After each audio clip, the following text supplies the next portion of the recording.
نیت کب اچھی ہوگی؟ جب بندے کے اندر اخلاص ہوگا، جب بندہ مخلص ہوگا، بندے کے اندر ستھرا پن ہوگا۔ جب تک ستھرا پن نہیں بنتا، اخلاص نہیں آتا، تب بندے کی نیت بھی اچھی نہیں ہوگی۔ تو ضروری ہے کہ اخلاص، اور اخلاص کب بنتا ہے، بندہ مخلص کب بنتا ہے؟ جب اللہ اور اس کی رسول کی رضا مل جائے۔ جب اللہ اور اس کے رسول کی رضا ہو، خوشنودی چاہتا ہو بندہ، تو یہ اس کا اخلاص ہے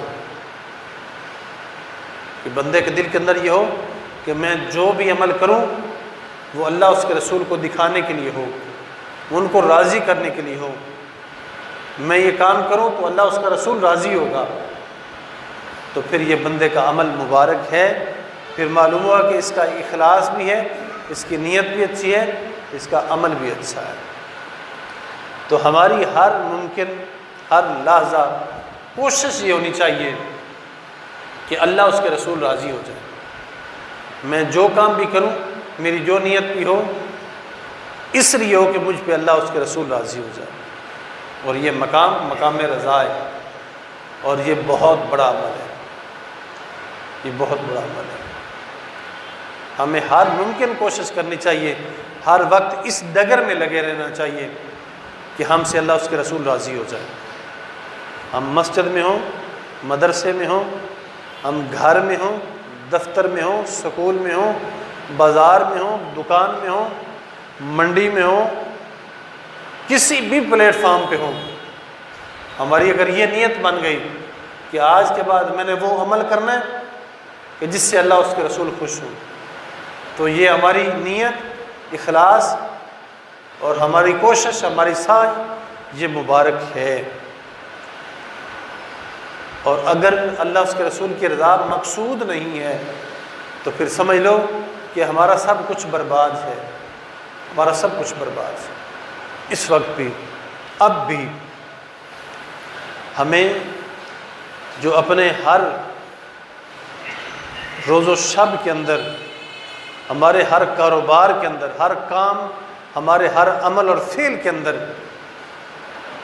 اور ہماری ہر سوچ کے اندر بے چینی کیوں ہے؟ ہم پریشان کیوں ہیں؟ ہمارے عمل، ان کے اچھے نتیجے کیوں نہیں ہیں؟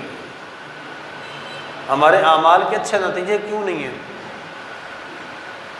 ہماری پراپرٹی کی آؤٹ پٹ، ہم جتنا سرمایہ خرچ کر رہے ہیں، جتنی پراپرٹی لگا رہے ہیں، اس کی آؤٹ پٹ ہم اچھی کیوں نہیں دیکھ رہے؟ اس کا نتیجہ اچھا کیوں نہیں دیکھ رہے؟ اس لیے کہ ابھی تک ہو سکتا ہے ہم ایسے، ہماری نیت ایسی ہو، ہمارے عمل ایسے ہوں کہ جو اللہ اس کے رسول کو پسند نہیں ہے۔ لیکن اگر ہمارے اعمال، افعال اور اقوال ایسے ہو گئے کہ ان سے اللہ اس کا رسول خوش ہے،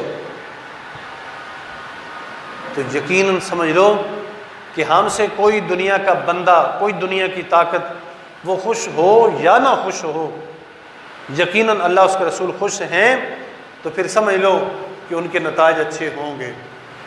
اگر ہمیں آج، کل، پرسوں اگر ان کے نتیجے اچھے نظر نہیں بھی آ رہے، تو یقین کر لیں کہ ایک نہ ایک دن ایسا ضرور آئے گا کہ اس کے نتائج اچھے ضرور آئیں گے، اس کے نتائج اچھے ضرور آئیں گے۔